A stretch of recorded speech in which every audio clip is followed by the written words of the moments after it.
नमस्कार साथियों, स्वागत है आपका एक बार फिर से नए वीडियो के साथ।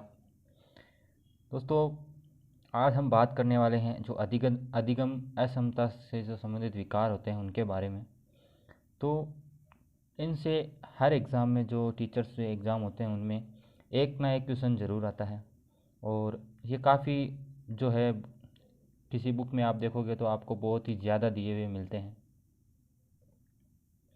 लेकिन मैं आपके लिए सिर्फ वही लेके आया हूँ जो कुछ ना कुछ इम्पोर्टेंट है और हर एग्ज़ाम में जो है पूछे जाते हैं बार बार। तो शुरू करते हैं आज का वीडियो। अगर आपने मेरा चैनल अभी तक सब्सक्राइब नहीं किया है तो सब्सक्राइब करें और लाइक करें, शेयर करें, कमेंट करें। दोस्तों, अगर अधिगम कठिनाइयों से संबंधित विकारों की बात करें तो पहला जो आता है वो आता है डिसलेक्सिया। डिसलेक्सिया जो है उसमें क्या होता है, बालक जो है पढ़ने से संबंधित समस्या उसमें रहती है। जैसे आप को आप पढ़ना, बट को पुट पढ़ना, इस प्रकार की समस्याएं जो बालक के सामने आती है वो कौन से विकार में आता है, तो वो आता है डिसलेक्सिया। अब डिसलेक्सिया के बारे में बात करें तो डिसलेक्सिया को ओस्टवाल बरखान ने सन 1881 में पहचाना तथा रुडोल्फ जो बर्लिन है उन्होंने डिसलेक्सिया जो है नाम दिया। तो एग्ज़ाम में सीधा न पूछकर इस प्रकार भी पूछ सकते हैं कि जो डिसलेक्सिया जो नाम है वो किस ने दिया, या फिर डिसलेक्सिया को कब खोजा गया, जो किसी भी प्रकार से जो है क्वेश्चन बन सकते हैं। अब अगर बात करें जो हमारा अगला जो विकार है उसके बारे में, तो डिस्ग्राफिया। डिस्ग्राफिया में क्या होता है, लिखने संबंधी समस्या। बालक ए को डी लिखता है, 6 को 9 लिखता है, इस प्रकार से बालक उल्टे पुल्टे अक्षर लिखता है। आपने देखा होगा जब कोई छोटा बालक होता है तो उसको बी लिखने को बोलते हैं तो वो बी इस प्रकार लिख देता है। तो उसमें जो है डिस्ग्राफिया संबंधित जो है विकार उसमें उपस्थित होता है। दोस्तों, आगे बात करें डिस्प्लेक्सिया, ये थोड़ा इंपॉर्टेंट है डिस्प्लेक्सिया। इसमें क्या होता है, लेखन और चित्रांकन संबंधी समस्या।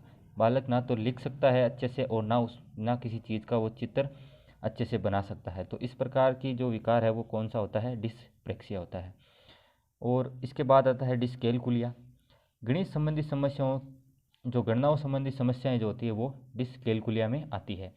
जैसे बालक जोड़ बाकी ना कर सकता हो, उसको 2 और 2 4 कितने होते हैं पूछे तो वो ना बता पाए, इस प्रकार की जो समस्याएं होती है वो डिस्कैलकुलिया में आती है। दोस्तों, इसके बाद अगले जो प्रकारों की बात करें तो उसमें हमारे प्रकार आते हैं एलेक्सिया।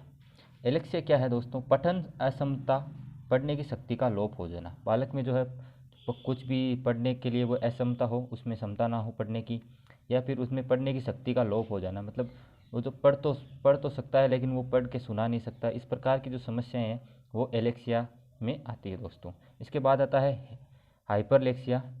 हाइपरलेक्सिया में क्या होता है, शब्द या वाक्य का अवबोध न हो पाना। बालक पढ़ तो रहा है लेकिन वो क्या पढ़ रहा है उसको इस बात का अवबोध नहीं होता है। तो ये कौन सा विकार में आता है, हाइपरलेक्सिया में आता है। इसके बाद आता है एग्राफिया।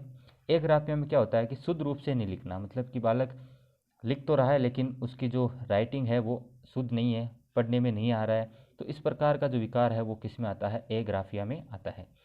इसके बाद आता है लेक्सिकल। गणित संकेत, नंबर को पढ़ने व समझने में कठिनाई। गणित के जो संकेत होते हैं जैसे कि पाई है, जो नंबर है, मान लो गणित के 6 है, 9 है, और उनको समझने में कठिनाई, मतलब कि बालक को गणित संकेत नंबर को पढ़ने व समझने में जो है कठिनाई का अनुभव होता है, तो वो कौन सा विकार है, लेक्सिकल विकार है। दोस्तों, इससे संबंधित जो एग्ज़ाम में जो आए हुए क्वेश्चन हैं, जो 3 या 4 वीडियो में हो जाएंगे, या फिर आपको एक ही वीडियो में वो सभी मिल जाएंगे, क्योंकि बार बार क्वेश्चन जो होते हैं इनसे लिमिटेड क्वेश्चन ही बनते हैं जो कि बार बार एग्ज़ाम में रिपीट होते रहते हैं।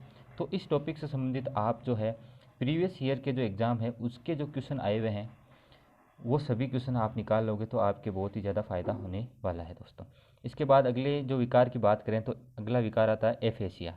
भाषा संबंधी विकृति, मौखिक भाषा संप्रेषण नहीं कर पाना, मतलब कि बालक जो है भाषा को शुद्ध रूप से नहीं बोल पाता है, या फिर किसी से जो है आमने सामने जो है बात नहीं कर पाता है अच्छे तरीके से, तो वो कौन सा जो विकार है वो है एफेजिया नामक विकार आता है। इसके बाद आता है डिस्फेजिया। जन्म से न होकर बाद में किसी चोट से मानसिक विकृति के कारण बोल नहीं पाना, मतलब कि जन्म से तो वो बोल पाता है लेकिन उसके बाद किसी एक्सीडेंट या किसी चोट की वजह से उसकी मानसिक विकृति के कारण, मतलब मस्तिष्क में कुछ उसमें विकृति आ जाए, इसके कारण वह अगर नहीं बोल पाता है तो इस प्रकार का जो विकार है वो कौन सा होता है, डिस्फेजिया होता है। इसके बाद अगले विकार की बात करें तो हमारा अगला विकार आता है प्रोजेरिया। प्रोजेरिया क्या होता है, कम आयु में वृद्धावस्था के लक्षण। कोई बालक है जिसकी आयु कम है लेकिन फिर भी उसमें वृद्धावस्था के जो लक्षण आ जाते हैं, तो ये कौन से विकार में आता है, ये आता है प्रोजेरिया विकार में आता है। इसके बाद आता है डिस्मोर्फिया। स्वयं के बारे में भ्रमित रहना, मतलब कि स्वयं को अच्छा समझना या स्वयं को कुरूप समझना, इस प्रकार की जो भ्रांतियाँ होती है बालक में, वो कौन से विकार में आती है, तो वो आती है डिस्मोर्फिया विकार में आती है। इसके बाद अगर बात करें डिस्थीमिया, डिस्थीमिया ये इंपॉर्टेंट है, इसको ध्यान रखना। मानसिक तनाव संबंधी विकार या तनाव की गंभीर अवस्था, मतलब कि बालक में मानसिक तनाव रहता है कि मैं ये नहीं कर रहा हूँ, ये नहीं हो रहा है, मैं वो नहीं कर सकता। इस प्रकार के जो मानसिक तनाव या तनाव की जो गंभीर अवस्था होती है, वह कौन से विकार में आती है, तो वह आती है डिस्थीमिया में। इसके बाद आता है डिसऑर्थोग्राफिया, वर्तनी संबंधी विकार, मतलब बालक शुद्ध वर्तनी नहीं कर पाता, मतलब कि कोई भी जो उसको शब्द पढ़ते हैं तो वो शब्द को अच्छे से नहीं पढ़ पाता। इस प्रकार का जो विकार है वो डिसऑर्थोग्राफिया में आता है दोस्तों। इसके बाद आता है एक्रोफोबिया। एक्रोफोबिया सभी जानते हैं, एक्रोफोबिया मतलब कि ऊंचाई से डर लगना। इसके बाद अगला जो विकार है वो है ओटिज्म। ओटिज्म क्या होता है, ओटिज्म है व्यक्ति का सामान्य व्यवहार लेकिन समाज या समूह पर शर्मिला व्यवहार, सामाजिकता का अभाव या स्वपरायणता का अधिक होना।